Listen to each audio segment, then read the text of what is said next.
peluang Mas Anies dengan Pak Hendar gimana Pak?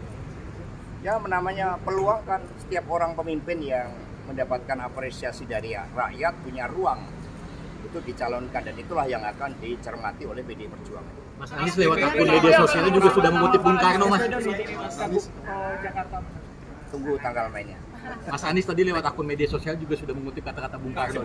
Artinya udah disangkapannya Bang. Udah kode nih Mas.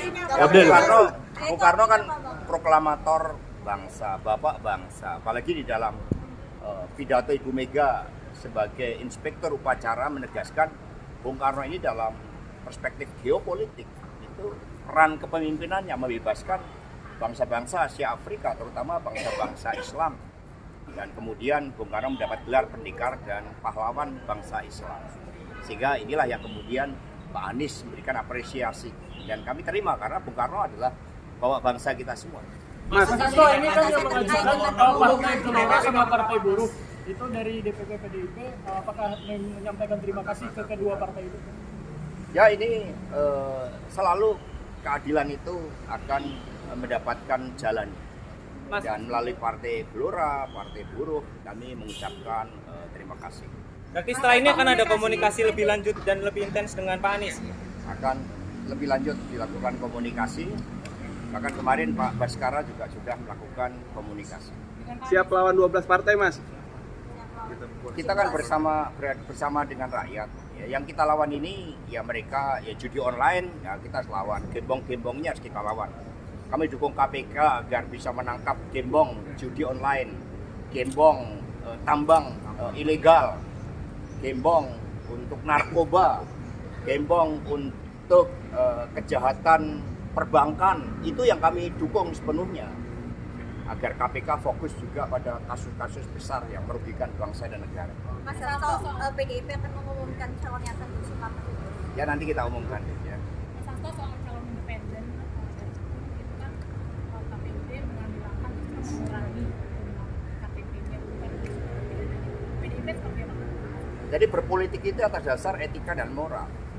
Satu saja KTP ada yang dimanipulasi, itu udah pelanggaran etika berat.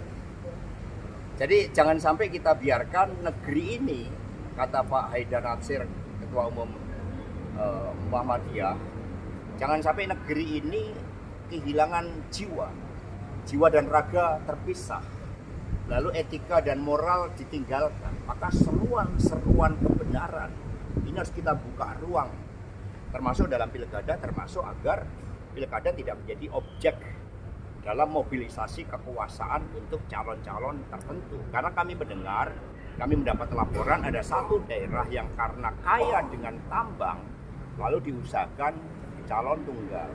Calon tunggal dari PDI Perjuangan juga ada, tetapi ini melalui kerja keras, melalui pengakuan dari rakyat, bukan mobilisasi kekuasaan, bukan menggunakan hukum sebagai alat intimidasi.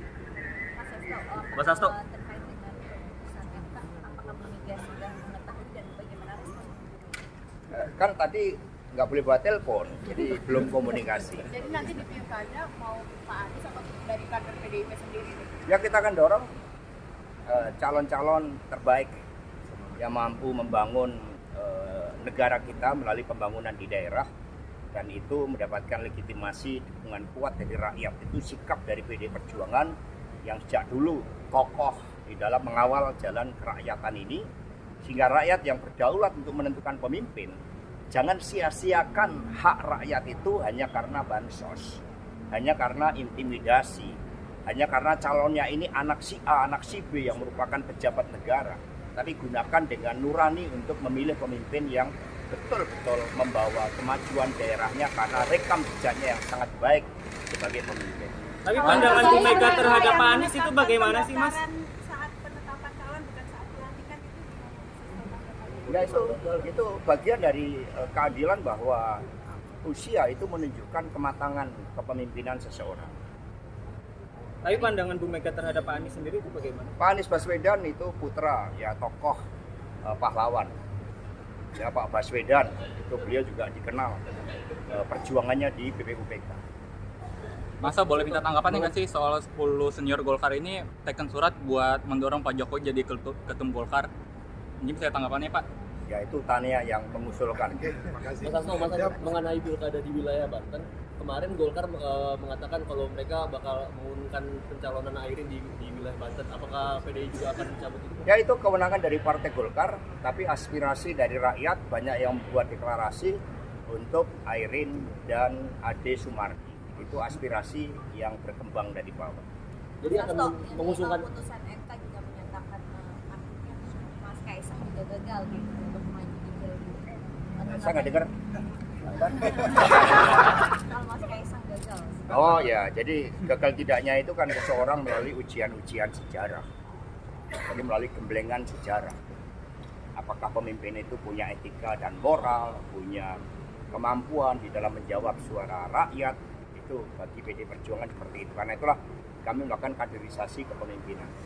Mas, dari KPU sendiri harusnya gimana Mas terkait putusan ini? Ya KPU harus tegas. Dulu aja ada perubahan MK 90 langsung dirubah dan itu pelanggaran etika berat. Apalagi ini masih ada waktu. Jadi KPU ya harus melakukan penyesuaian. Mas Hasto, soal lain Mas, pasca reshuffle, apakah PDI berniat untuk menarik menterinya Mas? Karena kan sisa 5 nih. Pasca reshuffle kami akan menarik Pak Lauli untuk lebih aktif di dalam memenangkan pilkada, di dalam membangun reformasi sistem hukum kita agar berkeadilan, agar sistem hukum ini betul-betul memastikan bahwa kita adalah negara hukum, bukan negara kekuasaan. Mas Hasto, mengenai pilkada di Jawa Timur, PDIP sendiri akan tetap berkoalisi dengan PKB nggak untuk mengusung Marzuki dan pasangan Marzuki? Bu Mega itu ikut mendirikan PKB, jadi kami bekerja sama secara empiris. Pada tanggal kita mengumumkan ada 305 kepala daerah. Kerjasama PD itu ada dengan Golkar, karena proporsional terbanyak pemenang kedua Golkar. Yang ketiga dengan Gerindra. Kemudian